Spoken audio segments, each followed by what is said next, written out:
Greetings, it's Iain from RTO here. Welcome to a one-off album review. Taking a break from new albums because there are quite a few coming out at the moment, and I'm at the moment listening to 3. So I thought I'd just throw this one in until I can listen to the albums and give you my honest opinion. So today I found a band that I discovered probably about 12 months ago. Found this album on Spotify. What attracted me to it was the cover, and you'll see in a moment. And we're talking about a band called Taleteller, and the album is called The Path. It's the only album they've released to date. They are sort of working on a second album, but I don't know when that'll come out, because when I was looking on the internet looking for bits about this, so they're working on it, and that article's written I think in 2015-16 or something like that.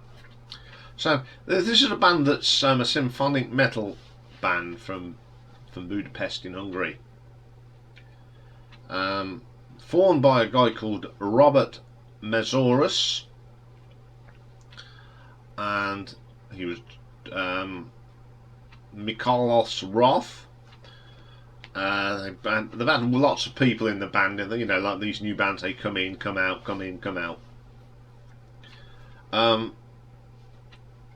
The thing is, they got hold of a singer called Ignis Fatuus, a guitarist called Kaspar Dubos. They recorded this album, and then Robert and Kaspar left. This guy, and whilst they've been writing, Edina has left.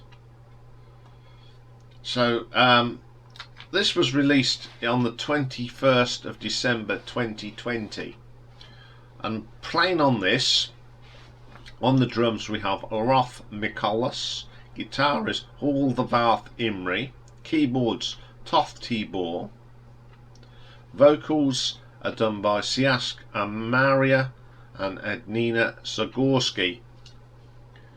Now these are very similar to Nightwish. So the first track is called A Hero Will Rise. This starts off with some singing, some violins. It's very orchestral, this. There's not much guitar on this. It's a really nice piece of music, and the vocals on it are superb. Really, really good. And that goes straight into a track called Where the Tale's Born. The drums are brilliant on this. Although these are not Scandinavian, it's got that typical Scandinavian sound.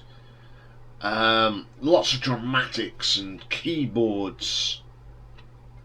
And the vocal from this Edina Zagorski is wonderful. She's got a lovely voice.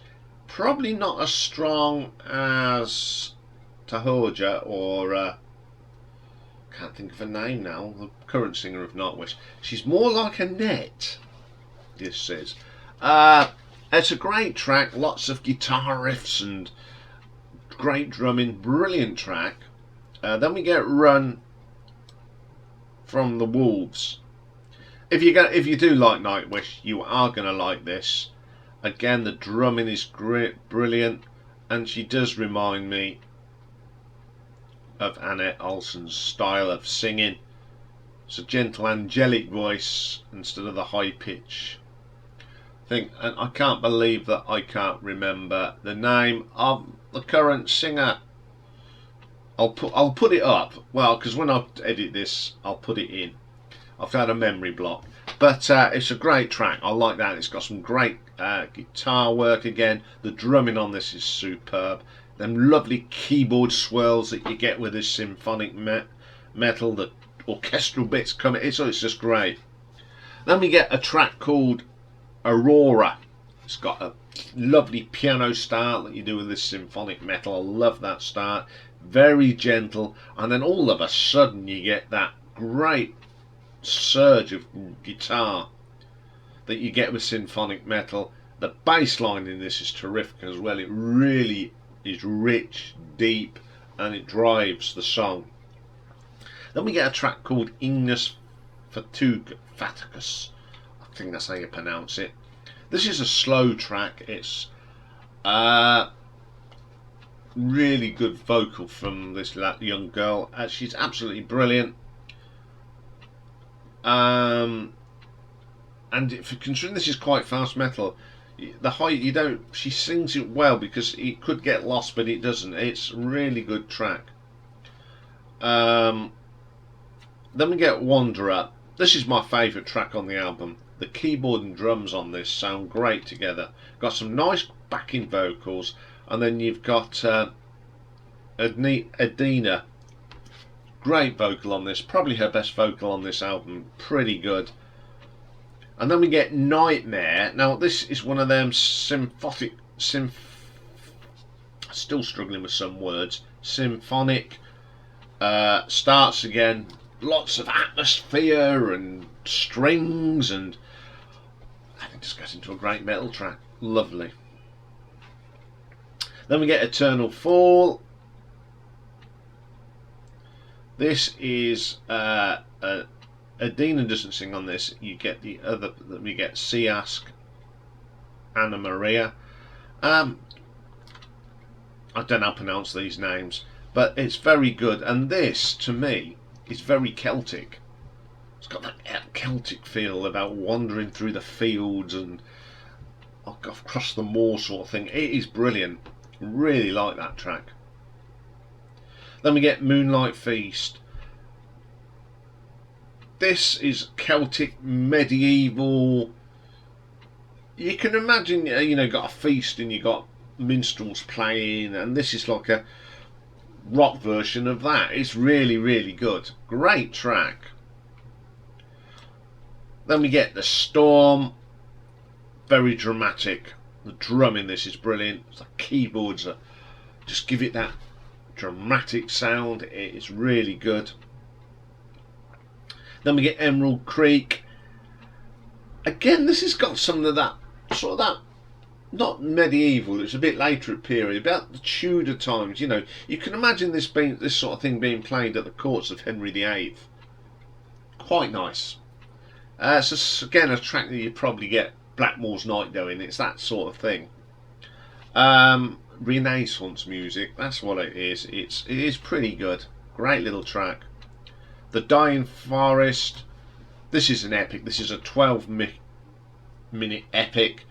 It's symphonic metal progression, dramatic guitars, gentle guitars, great keyboard swells. Adina's voice, great. It is beautiful.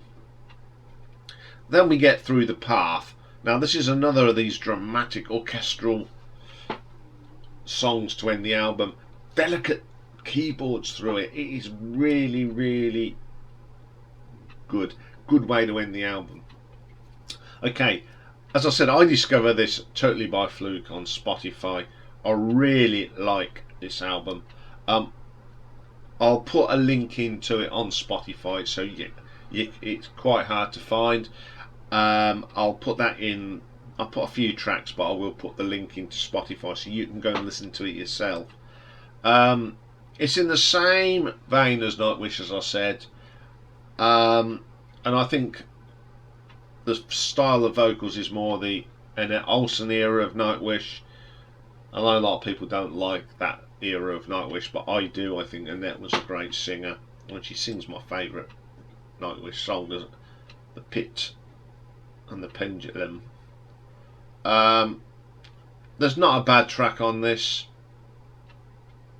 And also on the album on Spotify, you get an instrumental version of the album with all the guitars, and then you get an orchestral version, so you get the album 3 times, and all of them are brilliant. Every single one is brilliant. You can play, if you want to hear the rock version, it's great. If you want some gentle music on a Sunday morning, you put the orchestral version on. I actually put the orchestral on when I'm doing ironing. It's quite I find ironing very therapeutic, and when I'm doing the ironing, I like to have a nice little bit of gentle music, and the orchestral version of this is just perfect. So on the whole, I think it's a great album, and I hope they bring out a new album. I will look out for it, but at the moment I will give this an RTO ranking of 8.5. Okay then, that's all for this week. 3 off 500. So if you're watching this for the first time, or you're watching this and tell your friends about it, let's get by next Thursday up to the magic 500, which will be a great achievement. And you've been going, what, year and a bit now, and 500. A lot of people are saying that it's not too bad. Still a little small cult station channel, but everyone seems to enjoy what I put out.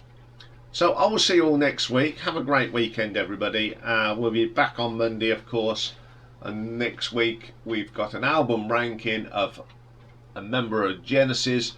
We're looking at Michael Rutherford's Mike and the Mechanics, and the classic album is a true classic. It's All Things Must Pass by the brilliant George Harrison. So join me for those, and don't forget, next Thursday we are back. The live stream is back up and running. Mastermind Dave will be about, of course. Rocky will be here causing havoc and mayhem. A lot of fun. It's been nice that a lot of you that have asked about Rocky, well, I haven't been doing live streams. I really appreciate that. He's sort of part of this little caboodle now, isn't he? So looking forward to doing the live stream. So I'll see you all soon. Bye for now.